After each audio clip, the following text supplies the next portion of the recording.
ये स्वीकार नहीं है, ये ठीक नहीं है, ये मर्यादा के विरुद्ध है।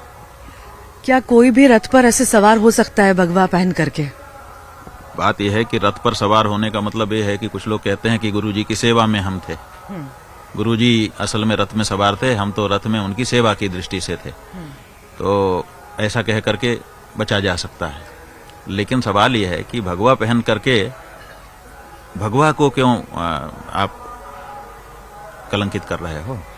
भगवा रंग जो है वो एक संकल्प है कि अब मैं जीवन पर्यंत अध्यात्म में ही रहने वाला हूँ, नियम पूर्वक ही अपने जीवन को बिताने वाला हूँ।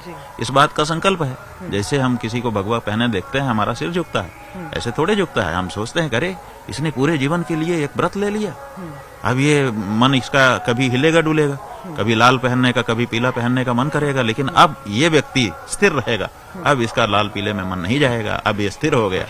ऐसा सोच करके हमारा सिर झुक जाता है ना, कि हम तो ऐसे नहीं हो पाए, ये व्यक्ति ऐसा हो गया। तो आप उस चीज को छोटे में ले रहे हैं, उस भगवा के महात्म्य को कम कर रहे हैं।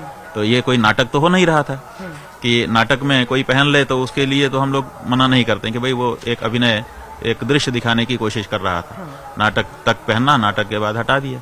तो ये नाटक थोड़े हो रहा है, ये तो यहाँ पे असल साधु संतों की जमात निकली हुई है। तो इसमें उनको ये नहीं करना चाहिए था, आगे से बचें।